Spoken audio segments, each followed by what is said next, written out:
episode 186 of Silver Lining for Learning. We are celebrating 4 years, and this is our second celebration. With me are my co-hosts, Yang Zhao, Punya Mishra, Kurt Bonk, and also 3 special guests that we have invited to join us in our celebration, which makes them extra special. Shirley Eadie, Khendum Gyabak Aakash Sethi. So let's begin by having each of you just talk for 3 or 4 minutes about what's new with you and what you're celebrating in your professional or personal life. Khendum, I'm going to start with you. Oh, wow. Okay. I was hoping to go last. Well, really humbled to be here. Thank you for inviting me again, and really nice to see some friendly, old familiar faces. A lot has changed. I was just telling Yong and Punya, earlier. Shirley too was in the room.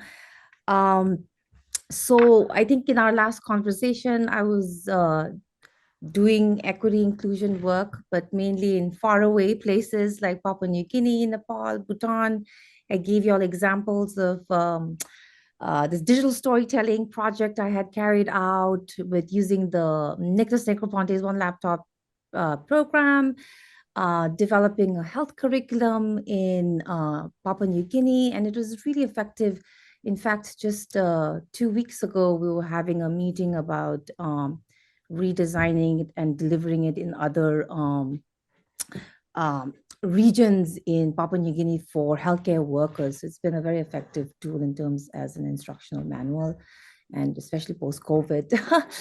And I also give you snapshots of some of the work related to public education stuff I was doing in Nepal. So a lot has shifted. I've kind of I work now as the Senior Director for Teaching and Learning Excellence. It's at the Minneapolis College of Art and Design here in Minneapolis, Minnesota.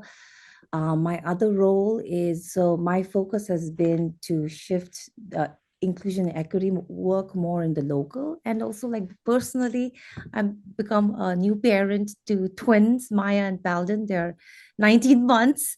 So I'll take any parent advice. So really, what I do, I was just this morning, I had I actually just had some time. Sorry, Kurt, I couldn't respond to your email because this is how busy you are as a twin mom. I was looking at everyone's profiles now. I had this massive sense of anxiety come over me. I was like, well, I don't know what I'm going to say to, amidst all of these very distinguished scholars here, because I consider myself more of a reluctant academic at this point. And I'm also on the Council of Asian Pacific Minnesotans. So I've been directly involved with advocating for issues that are affecting our Asian Pacific Minnesotan communities here with legislators. So that's my other role that I have been involved in, and I can speak more to that. So snapshot of what I've been doing. Well, you've got an incredible array of exciting stuff that you're doing, so you certainly have plenty to bring to the table. Aakash? Yeah, so last time was 2021, 3 years back. So a lot has changed. 2021, everyone was, we were just talking about moving online and how do we engage young people online. And I think since then, the power of, connection, human connection has gotten reinforced, where people were lonely and isolated in their online learning experiences, and the need to get back for physical connection, I guess, has been something that we've seen in Indian classrooms where we work. We work with more than 3,000 different schools and 1,000 different vocational training centers. So seeing that shift towards physical, getting back to the human connection, I think we also, as Quest Alliance, that's been working over the last 18 years on building 21st century skills, career development skills with young people. We launched our own physical space called the Quest Learning Observatory. So the Quest Learning Observatory is a space to help just shift consciousness towards a more living system metaphor, as opposed to sort of machine systems which are more top down.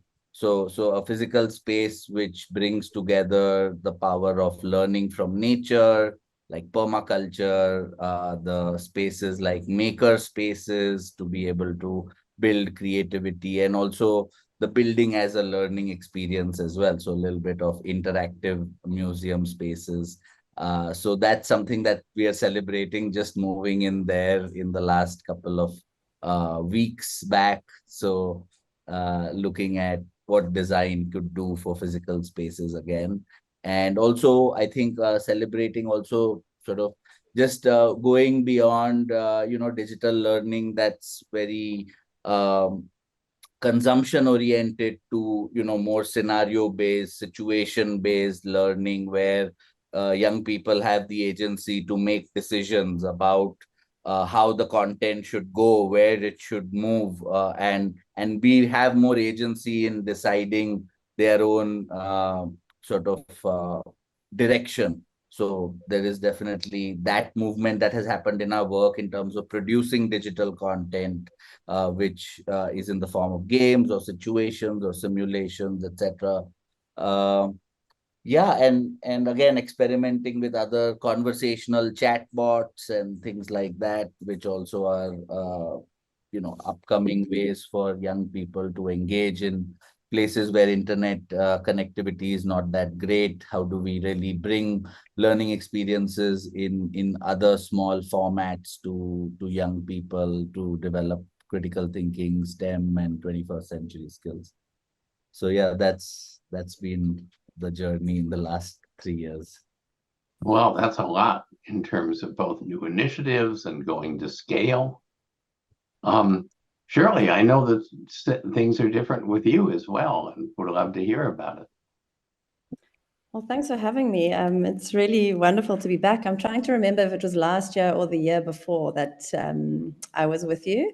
But we've had an incredible journey. The last couple of years, I've been working with the South African Department of Basic Education, so the Education Ministry.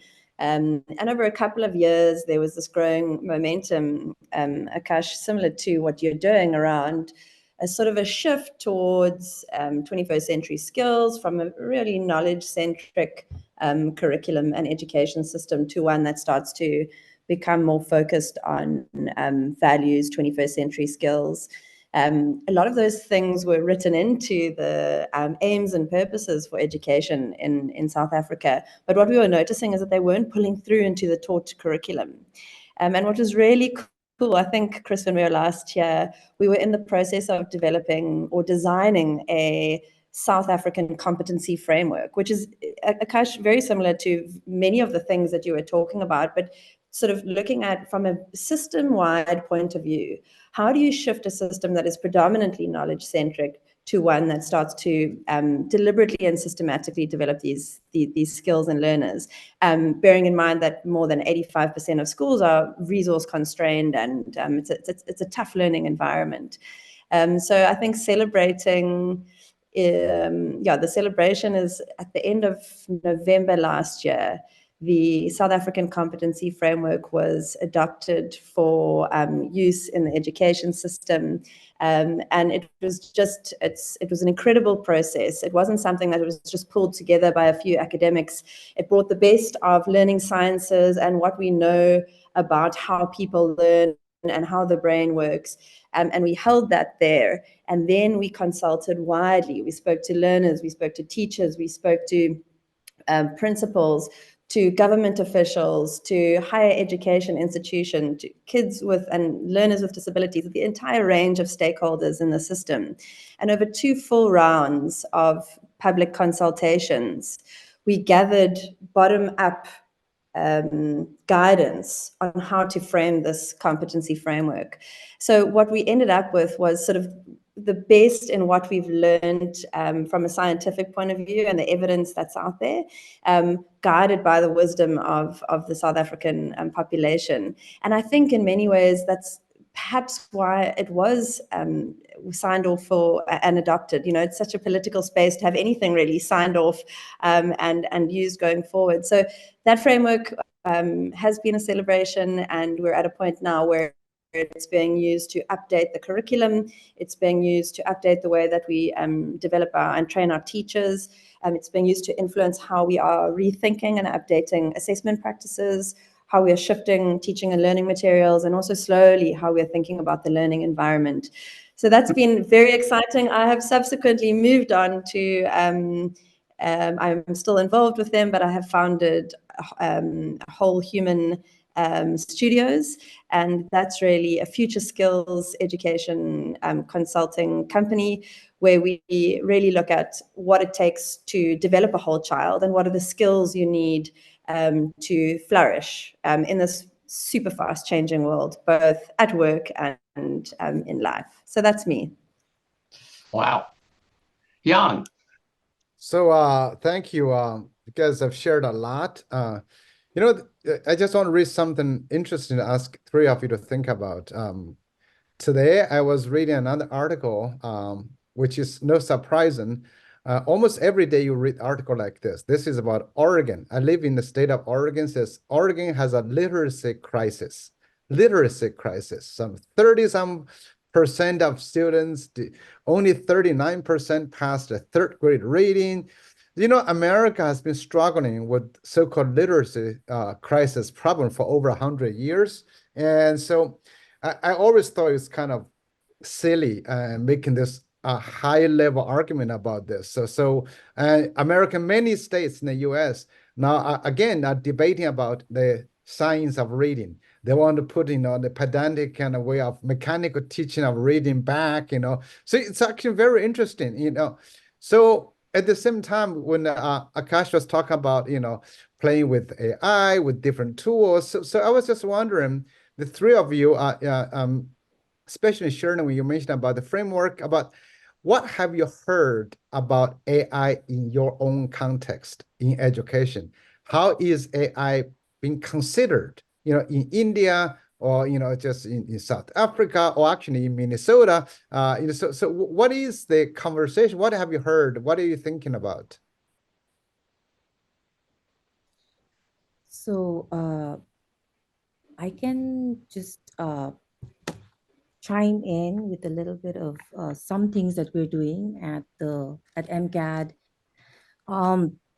So just the approach to AI, I was just reflecting on this conversation again, and you see this like floating. I see Punya's post right on AI on LinkedIn, you know, just murmurations here and there. And I think it's never like really this to be or not to be argument, right? But it's really, so like, I think the way MCAT is approaching it is really from this very critical space of like, there are faculty using it as tools for learning, tools for, you know, assessing what form function looks like, right? But then there's also like this group of faculty of people who feel uncomfortable with its use, especially from the perspective of like academic integrity, especially in the context of ownership. What does that mean, right?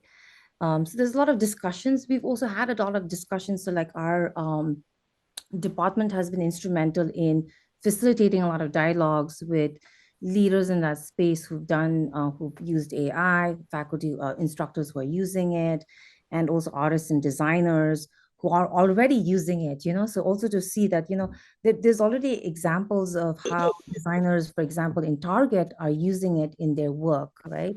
So it's already like a competency skill that we probably need to address as part of our program learning outcomes, you know. And so these are some of the conversations we have like in an administrative level. Going back to your point of literacy rate, you know, I've had also that discussion with a friend of mine recently about, because even at MCAD, 43% of our students are Pell Grant recipients. And there's also this correlation to being able to navigate the hidden curriculum. So, Kurt, I've been reading quite a bit of Michael Apple lately. And, you know, I think it really goes back to, you know, I think it's just multifactorial, right? Like, you know, there's been the science of the reading there's, for example, like when 93% of our courses require reading and writing skills, but when 70% of students require, like note takers and have issues, have challenges, with that, there's something to be said about the curriculum in the K-12 system, right? With not having phonetics and, the role of not having that versus whole language instruction, I think. I think that was a debate, right? Please correct me if I'm so yeah, I think it's all interrelated, and I think AI could play a role, but I think it's helpful to look at like, intentional ways of, what could that be, how could that be? So Shirley or Akash, do you guys have Sure. Yeah. I can share. I think we were recently doing a hackathon with some girls from different parts of the country, from government schools, and we introduced them to some AI tools. And they said we'll use this to do our homework. And when we showed it to the teachers, teachers said we'll use it to set the homework. So it was funny how both sides were looking to, delegate their work to AI, and that was like a real case that just came out in a very short period of time. I guess the government in India has definitely taken on a lot of it's election year, so obviously there is a lot of narrative that is being built by this government on being very, technologically very advanced, or positioning India in the world as a technology power as well.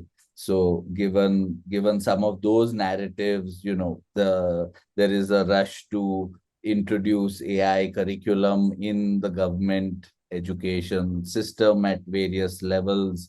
In the government education system, we were recently asked by the ministry to put together a very introductory course on AI, which kind of brings some historical milestones in the journey of the evolution of AI, just difference between generative AI, narrow AI, identifying various kinds of use cases for generative AI in using images, music, documents. So just a basic introductory course has been something that has been, taking our mind space to get that in place. But apart from that, obviously, a lot of content creation has become easier for us as content designers to use AI in some content creation work as well. So that's been what our learning experience teams are busy exploring simple ways to sort of design content. Thank you, Shirley. Maybe I'll just make a small addition here. I think something that's keeping me awake at night is the digital divide in South Africa, and I know in many global South contexts, but I'll speak about South Africa specifically, is absolutely massive.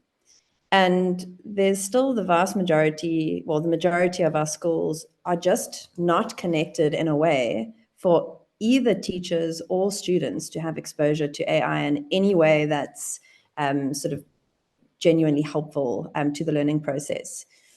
And my concern is that in already one of the world's most unequal societies, what's happening now is that the 10 to 15% of kids in schools with sufficient resources are just getting exposure on a level that's second to none.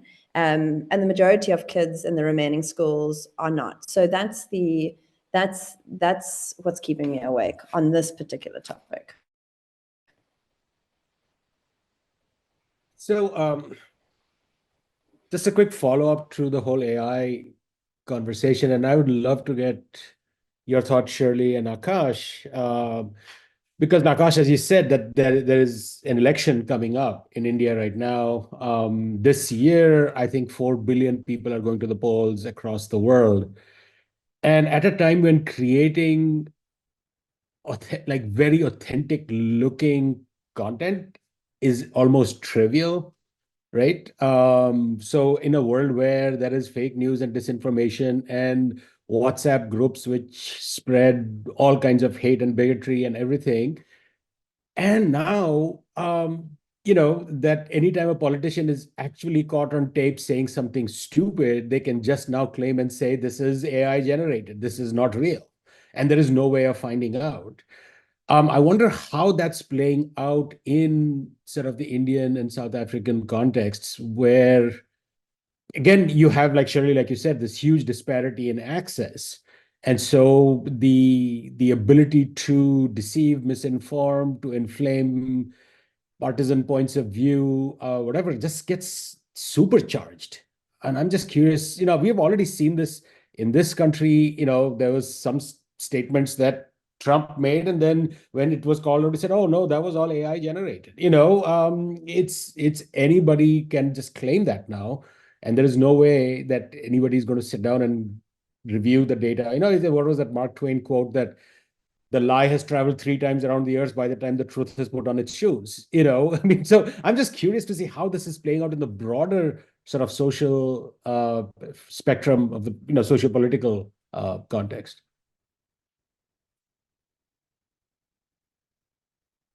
Akash or Shirley? Okay, go ahead, Akash.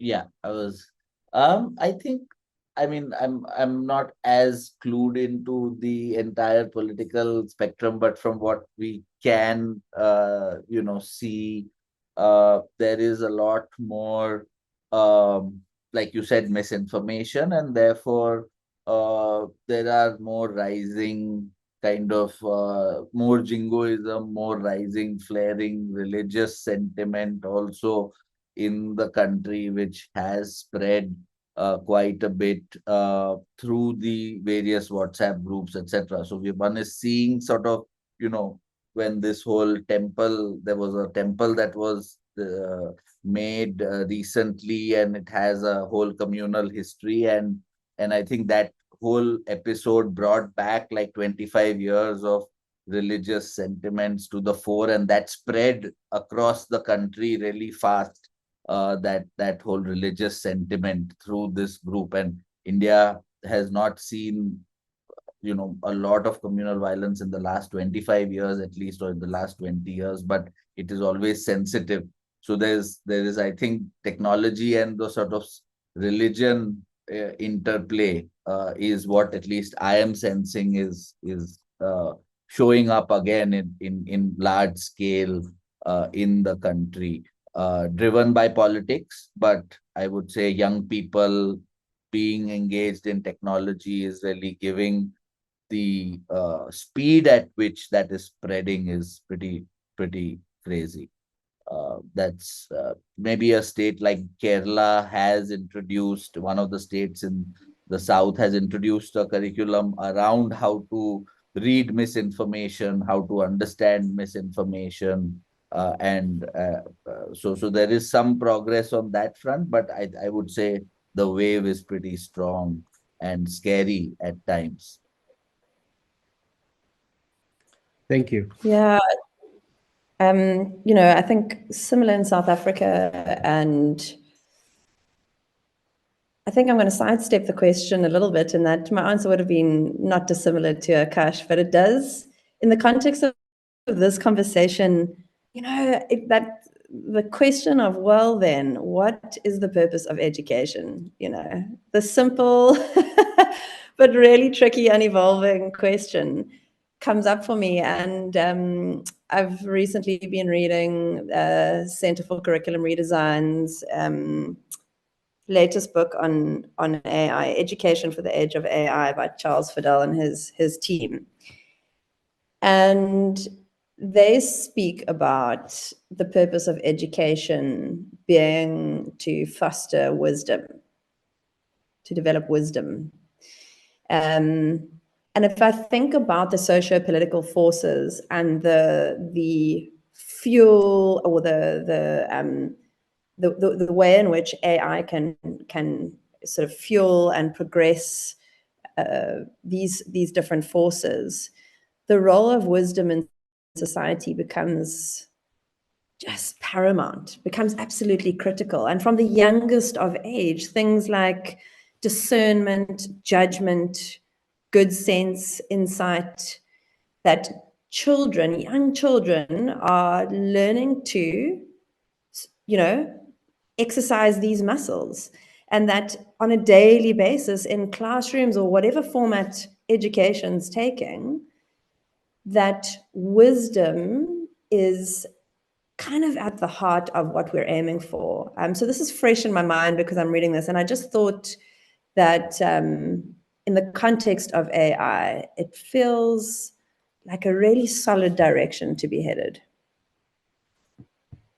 Thank you very much. And I completely agree. I think that this, I mean, even the example that Akash gave, where the teachers are saying we can use this to grade and the students are saying we can use this to create, you can almost sidestep the human in the entire process. AI will be creating the homework and then doing the homework and then grading the homework. And there is no human involved in that process, which, begs the question of like, what is the purpose of the broader, role of education in that. So thank you for that. Thank you. Khendum, do you have a comment on that question? You're muted, by the way. I just wanted to echo what Shirley maybe was alluding to, and this is what I've been quite interested in doing also at MCAT. We've been doing quite a bit of work related to like resilience building, belonging, inclusion, right? And within that space, I've been reading a lot of Nell Noddings and really, like going back and because this is the dialogues I constantly have, with chairs too, right? In the programs of really developing the sense of like appreciating teaching as a design practice, but also like a practice of ethics of care, right? It's instrumental to think about the ethical role of, what is it to teach? And I think like, again, going back to it's not a to be or not to be, right? With AI, like if AI, we designed it, right? We can, what you feed, is what you get out, right? And you can use it for, there's like helpful and harmful benefits always, with any tool, human tool that we've designed. But I think it's really important to consider, like what Shirley is mentioning, like provide students from the very, very early levels, these tools for, how are you able to interact with these technologies, especially like, when I was working in Papua New Guinea, yeah, like the digital divide is super real. Forget about access to internet, like there's classrooms with not even like a blackboard, with chalk. And so like we're even talking about like, even basic tools to teach, right, are not even available in these classrooms. So, what happens to these lot, right, of people, are they going to be left behind? So I think there has to be really careful considerations of, how are we engaging them in, what are we doing with the education here, right? With like what you're saying, all of these fantastic bells and whistles of AI applications. So I'll jump in with a follow-up question. I really want to circle back to the intro, especially what Aakash has said. But I'll point out now just that, we've got 7 people with us here, and only 2 of us were born in the USA. And we're both from Milwaukee, so a very limited part of the USA. Might have been in the same hospital. I'll have to talk to Chris someday about that. But we've got South Africa represented here, India twice, China, Bhutan, and so this is a really international show this week. But Aakash, I really want you to elaborate, or if Khendum probably has ideas too, and Shirley as well will have some ideas. But in passing, you said that we have to learn to connect with young people. And then you talked about scenario-based learning, case-based learning, inquiry-based learning, and redesign of physical spaces for active and engaging learning. which we're doing here. We just had another 5 million approved yesterday in our budget to get more active learning spaces at Indiana University. And people in charge have been on the show. We had a show on at space. But both you and Shirley talked a bit about future skills and whether it's critical thinking is STEM related or whatnot. But I wonder if for our loyal listeners who might be listening on a podcast, while they're running and walking later this week or in the following weeks, I wonder if any of you could elaborate on what we need to do to connect with young people, because this is a serious problem. I mean, at our campus, they experienced the online life and they really like it. Not all, but a lot of them really like it and don't really want to come back to the face-to-face experience. But so how can we engage young people? How can we make it a vibrant, interactive, engaging community? And since Aakash started this question in my head, maybe we should start with him and then go to Shirley. And Khendum's got lots of stuff she's doing, so we'll give her time to write about it. And she's in charge. She's in charge. She actually left where she's at and then got a higher level job. She came back shortly after that, wasn't it, Khendum? It was like a year off. And no? I did a walkabout in the medical school, a DEI related job, as Yong mentioned. But there's a lot of again, hullabaloo, right, in the DEI space in public education right now, and a lot of performative stuff too. So I just wanted to be in a space where a lot of nice art and I can make some impact. Khendum, can you repeat the place where you work? Because the loyal listeners might not have heard it the first time. They might want to look this up. What's the name of the place called? Minneapolis College of Art and Design. I can post our link. Yeah. Great. Aakash. Yeah, so I mean the Quest Learning Observatory that I spoke about is actually not just for learners or educators, it's also for our teams and sort of trying to see how we can blur the boundaries between, our teams and learners and educators getting to interact more closely. But I think to your broader question, the role of physical spaces as well as, engaging young people. I think I feel the digital content today does not, include a lot of agency for young people in the learning process. So there is definitely some work to be done in the design of the digital learning experiences, so that I would say it's not just the young people alone, but they are being fed different kind of content that's quite passive still. So for example, the games that we are currently designing around real life situations on how do you make career decisions when you are at a disadvantage or you're coming from certain family backgrounds, and that you can take your future in the direction you want to, or you can revisit your decisions and see if you were to make a different decision, where would you land up. So giving that choice and multiple endings, multiple narratives is important, I feel, in how we design for young people, and the agency, of course. On the question of the physical spaces, we've still sort of seen that, say, coming together for projects, hackathons, where they get to work together, create together, have been the most powerful spaces that they have experienced, as opposed to coming to just learn for a particular concept, which they could learn online as well. So the feeling of community and co-creation is definitely what is driving greater engagement, or even projects like entrepreneurial projects. Just start small entrepreneurial projects, even a lemon stall like a lemon juice stall in your neighborhood. Those are still things that are seeing traction in what people are coming out for, doing stuff together. So yeah, that's I mean the physical space itself obviously should be designed as an experience, but that's a different conversation altogether. That how to, in physical spaces, you use sound or healing becoming a predominant, like spaces that nurture well-being, connection with nature, where you can engage more closely with those elements as well. So yeah, that's my take right now. Wonderful. Shirley. I couldn't say much of what Akash said better, and a lot of what I was going to say was going to touch on that. So maybe I'll just add one slightly different piece. In the South African competency framework that we developed, one cross-cutting priority that came through was the theme of Indigenous knowledge systems. And we've been speaking about decolonization for years, and we've been speaking about, our culture and our identity for years.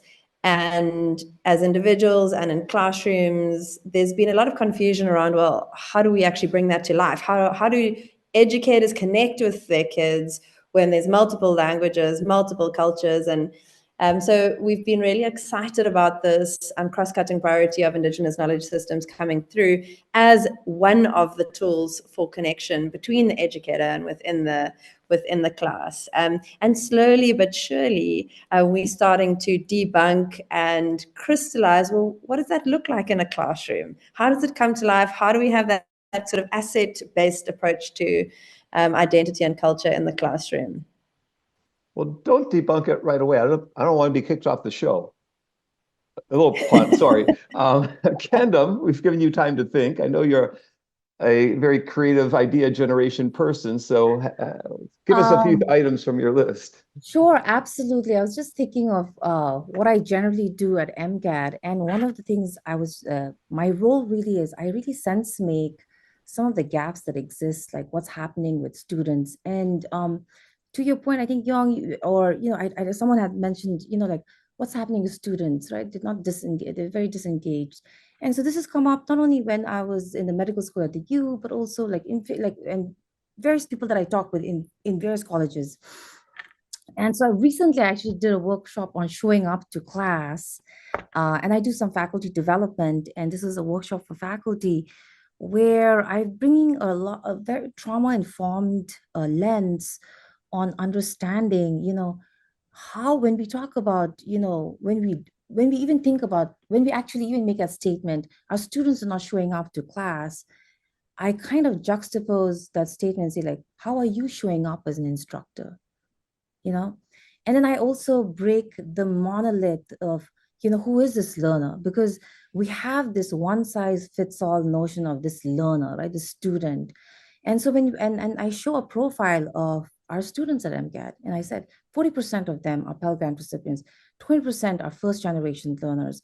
And so there's a certain group that are adult learners. We have also learners that are very comfortable using emerging technologies like generative AI. We have learners that are very uncomfortable using technologies, right? So across the spectrum, how are we serving various learners in the classroom so that they show up? And, a big part is of showing up really goes, so I bring in, insights from the neurobiology of stress, and making faculty understand and even think about all of us, right? I'm saying, let's spend 2 seconds. We are all recovering from a traumatic event, and we've not really had time to sit down because all 6 of us are pretty busy people, right? I know, Kurt, you hate for me to use the word busy, but we are fairly engaged folks, we wear many hats, but we've not really spent a lot of time with reflecting on really what happened to us, and I read this amazing book by Dr. Percy. He talks about what happened to you, and it brings a very trauma-informed understanding, the neurobiological understanding of the effects of stress, what that does to learning, why are students disengaged?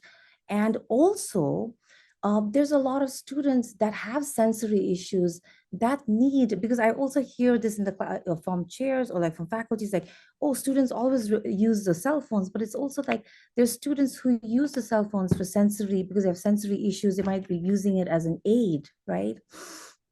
So there's various reasons why students don't show up. And so going back to your point, I think this is what I've been really interested in doing, whether it's at MCAT, but also in the state level, We've been the council, it's a state agency that I've been nominated by the governor.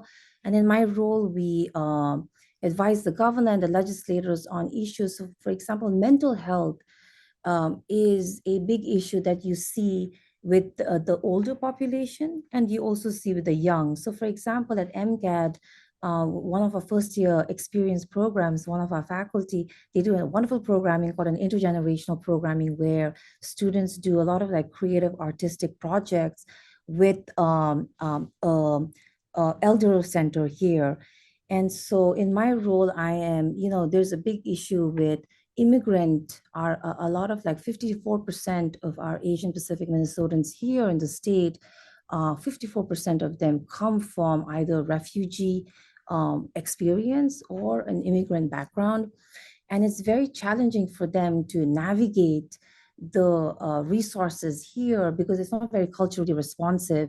So the next steps is really liaising, and our council has been very effective in liaising with legislators into turning, bills to provide resources to high school, to develop curriculum that is culturally responsive, and that addresses like mental health needs, or such as like even bullying in schools is very common among our immigrant youth, So even addressing issues related to that is what I'm doing. So I think much Chris I've wants to shared. jump. Huh? Chris wants to jump in with a question. Yes. Chris.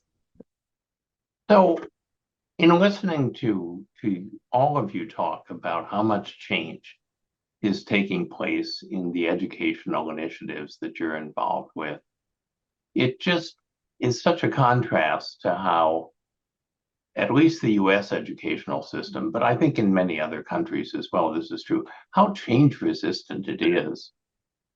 I've, for decades, every time I'm speaking to a group in which there's a substantial number of parents, I ask them to reflect on their workplace in the last 5 years. What are the kinds of skills that people are finding important in terms of making a contribution, in terms of getting ahead in their own career? And they talk about technological fluency, and they talk about soft skills, and they talk about, higher order thinking of different kinds. And then I say, what do you think your kids need to be prepared for that workplace? And they say, doing well on the high stakes tests, meeting the curriculum standards, etc. And it's such a disconnect. So then along comes the pandemic, and post-pandemic, the world is different. So you say, what's the nature of your work like? Well, unless you have a pretty low level, hands-on job, a fair amount of any kind of work now is remote. And you say, well, what do you think kids need? Well, God forbid that they would get that stupid remote education that happened during the pandemic. We've gone all the way back to face-to-face. And if you think this is a parody, you should talk to the leadership of the Harvard Graduate School of Education, which says exactly that. Then along comes something like AI. And regardless of what you feel AI is and isn't good for, and I think many people are far too optimistic about what it can do well, some things it's doing are transformative. People are going to be working with AI partners, and yet the schools are teaching really what AI does well rather than what human beings need to do well to be a good partner for AI. And again, you sort of talk to educators or you talk to stakeholders about it, and they're deaf. That somehow education is deaf to what society needs, and society doesn't call them on it. I mean, in medicine, if you said, I don't care what the current diseases are, you'd be tarred and feathered and taken out of town on a rail. So I'm just curious, having had mixed success in trying to get people to focus on the fact that at least part of what education does is to prepare kids for what happens after they're out of the academic system. not the only thing it does, but certainly a big part of what it does. Are there strategies that you find help with this kind of inwardly facing depth response on the part of the educational system to what's going on in the rest of life?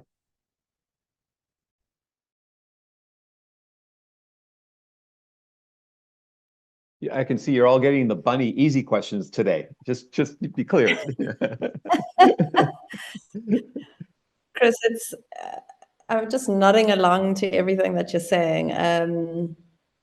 Maybe I'll give two parts to my response. How can education systems genuinely respond? And I must say, I've been incredibly impressed with the path that South Africa has walked over the last few years.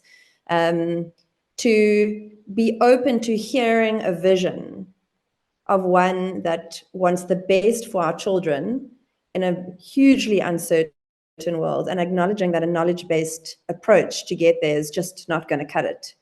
And then being open to a co-creative response that resulted in a framework to guide the way that we collectively think, not just in curriculum, but across those 5 levers that I spoke about: assessment, teacher development, the learning environment, etc. So I think there's got to be some appetite to at least allow in the possibility of a vision of something slightly different. And it doesn't have to be blue sky disruption and innovation and throwing the baby out with the bathwater. Many people, I think, would like that, but many education systems just need to keep taking the next step.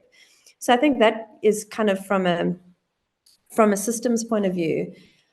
Personally, I'm feeling really excited about this shift because we've all been speaking about soft skills, 21st century skills for some time, that systems need to shift from knowledge to knowledge and skills. And so there's a bit of momentum around that. And some countries are getting it right and some less so. We're all at different levels of progress. I think we're at a point now with the changes that have happened and the advances in AI over the last year.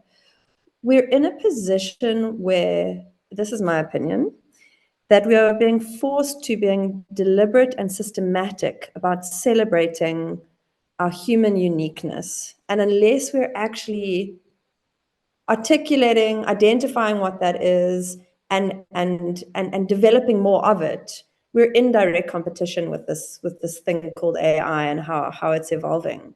And I think what that means is that it's not just that systems need to move from knowledge to knowledge and skills. I think it's that we need to include personal mastery as a part of that picture. The personal mastery piece is this thing of, I don't know if anyone's ever followed the poet David White, and he starts one poem by saying, just start close in.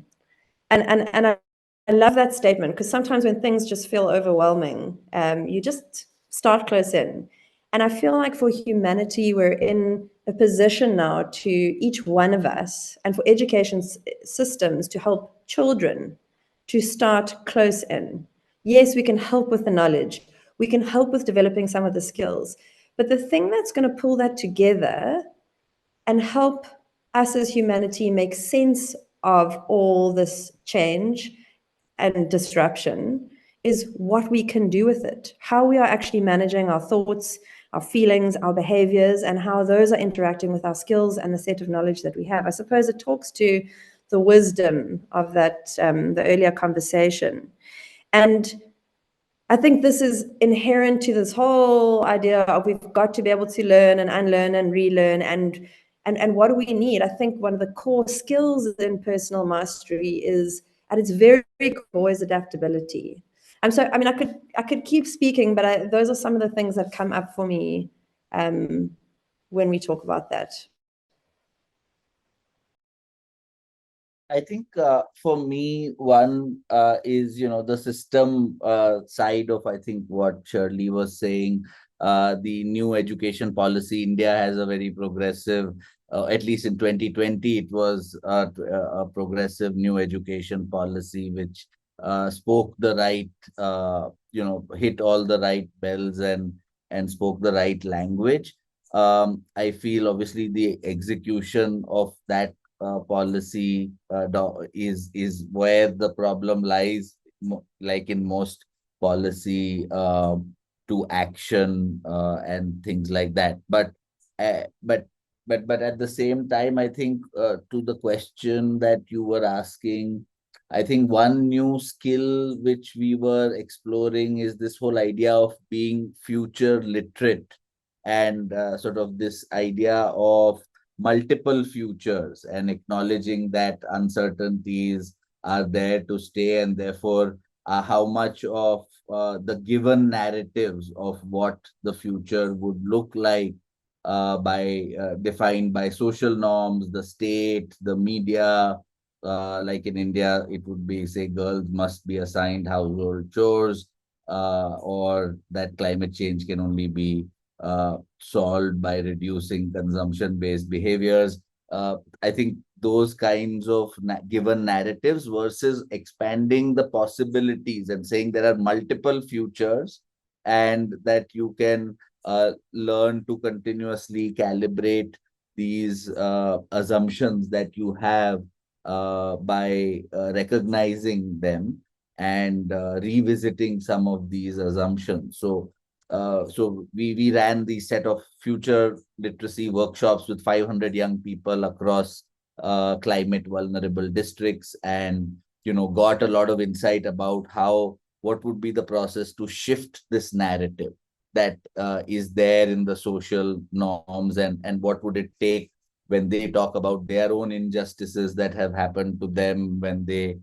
talk about building that personal mastery comes after they have dealt with sort of the emotional and being able to bring out and look at multiple possibilities through a process. So I think that's what's making us hopeful that young people can imagine futures like they did imagine dystopian futures, like we'll carry an oxygen cylinder instead of a backpack to school, and how that life would look like in terms of refueling stations of oxygen cylinders, whereas the rich may have fancy ways to access oxygen as well. So I think imagination is critical, and multiple imaginations are critical, and in that partnership with AI, I think that the system has, what's called out 21st century skills is no longer as relevant. So system has, lived its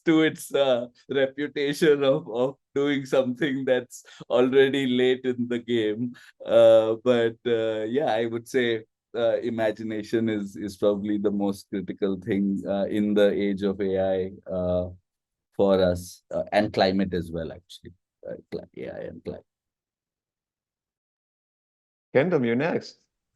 Wow, so many, so many things. Echoing what everyone said, lovely ideas. I wanted to bring in this notion of, when we talk about like what is our role, right, as an educational system, but also like us as, leaders in that space, change makers in that space, resistors in that space, right? Whatever camp you want to be in, or even if you want to be a chameleon in all of these spaces, I really invite this notion of like a village, or this very ecological understanding of like, we all contribute, right, to the makeup of that environment. And so this also goes back to maybe this is more a very Habermas idea of like, really decentering this notion of like, teacher, your role as a student, you're waiting to be handed out, but really giving students the agency, right? And so like, really radically, like really changing the notion of like, when we talk about like going back to like showing up to class, right?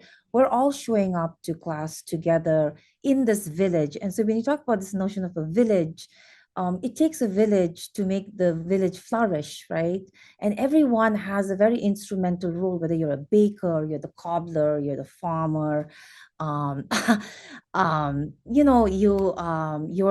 are the sower. You all have a role to play, and no role is minimized, right? And I think like when you shift that psychology into, waiting for like this handout to be told on how to engage in the classroom. But we've been in the business for a long time. Critical thinking skills is what we do, right? So we already have the tools. We already have the bag of tools, active, all of these tools. And I think it's just really repurposing, going back and seeing, what is relevant today, right now. I think is people, we're social beings, we're social animals. Recently I just read a book on platonic, and from there's a very interesting data. There was this meta-analytical study where 45% of deaths can be reduced if people have strong social connections. And that tells you a lot, right? Even like the way we do education in the classrooms, are we building community? Students show up, students engage with the learning material when they feel it's relevant to them. So going back to even your point of, is learning relevant? You make learning visible, right? So at MCAT, one of the things that we do with, it can be boring and tedious work, right? For administrators like chairs to do program and learning outcomes, mapping it to course level goals. But later on, like when you're able to visually show students, okay, from here to here, you're going there, it helps them to see, and to make sense of like, okay, this is what my skills look like, right? So it's really, again, from my role again at MCAD, we give we support faculty, and we give them the tools, right, to be able to address this in the classrooms, to be able to support the students in the classrooms in this space. So yeah. All right. We are getting close to time, so I'll ask you to keep this brief so that we can be done in the hour. But I was reflecting on the fact that we are celebrating 4 years of doing this, right? So if you look at it, we started when the pandemic was on. The pandemic's gone, but as Khendum spoke, there is a larger social trauma to this that I think that we still haven't, as a globe, sort of figured that out. When I sort of reflect on how my life has changed, is like it's slightly weirder and differenter than what it was before the pandemic. And in between, of course, we had the Ukraine war, we have the crisis in Gaza, things which sort of seem settled, seem very unsettled. Somebody telling you that there is going to be World War III doesn't seem all that weird anymore. That's a strange place to be. We also have this realization that a lot of the technology that we used, social media and so on, have actively harmed our youth, actively harmed the social political fabric. And now we have AI. So yeah, we do live in interesting times. So the question is not about that. The question is about, how does each of you find what gives you joy in this world right now? How do you keep that thing up? I will say for myself, I am sitting here watching some cricket on the side, which Akash will realize is the IPL going on in India right now. It is, for me, it's the community of these 3 people who I've been spending almost every Saturday for the 4 years. It is in the joy of the work that I do. So it's this little things, right? It's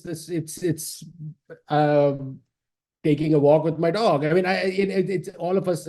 Kurt's been running every day for the last 4 years, if you can believe it, every single day. So I'm just curious to hear from each of you, 30 seconds, 1 minute, what gives you that sort of joy and resilience and things at a time when things seem so upside down. So yeah, that's it. And that's how I think we celebrate the 4 years, by having, you guys join us today. So with that, anybody wants to go first?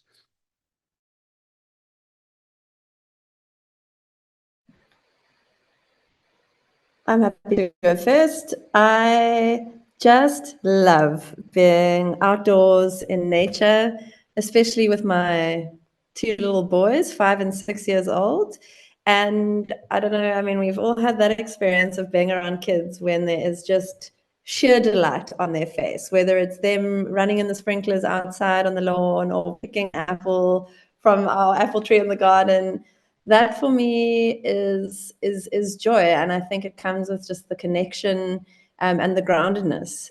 My community has played a massive role in these last few years, both my offline community and my online community. Studying at Hugsy during COVID was incredible. There were 66 different nationalities in my cohort, and I felt like my world expanded like you can't believe. So community, both online and offline, just keeps me afloat and a smile on my face. Aakash, Khendum, either one? Thank you.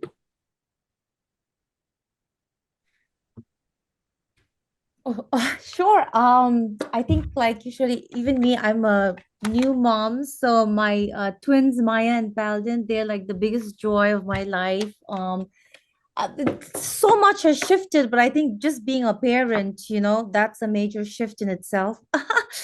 But yeah, again, an eternal optimist. I just think, like at one point the radio was, I think AI is just a moral panic of our times. I'm an eternal optimist, and that it'll always be something or the other, right? So let's just I think like where we are at, we have definitely an ethical role to play, in able to uh, create awareness and all the, awareness, education, blah, blah, blah, right? So like, I just remind us of our roles, right, in those spaces. What brings me joy is I garden a lot. So I am going to be doing a lot of gardening this summer. Just planted a bunch. I'm just waiting for my garden to.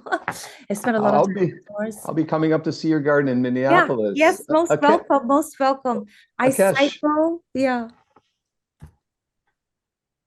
For me, I think it's I guess 15 minutes of meditation every morning these days. For the last 4 years since COVID, I think that definitely made me a lot more calmer. So definitely meditation is tops, and maybe doing sort of solo treks and cooking on weekends, I guess. So those are the few things. Thank you, all of you. I know we are short of time. I also want to just formally take a moment to thank three of you for joining us at this 4-year episode, but also to thank my co-hosts. You guys have been a significant part of my life for the 4 years. I've seen you guys more than I think anybody else, and I just love it. So thank you for that. So with that, Kurt, I think you're introducing the next episode. Yes, I am. And there's a little side note in the chat that Khendum likes cooking as well. So we got that in. The next show is 187 already. A conversation about the U.S. Department of Ed National Educational Technology Plan with Zach Chase and Susan Bearden. It'll be at a new time, or different time, I should say. Unfortunately, we're moving to Friday just next week, only next week, 3:30 Eastern time. So if anyone's out there listening and can make it, great to have you. If not, listen to the recording. Again, it's been a great show today. Thank you.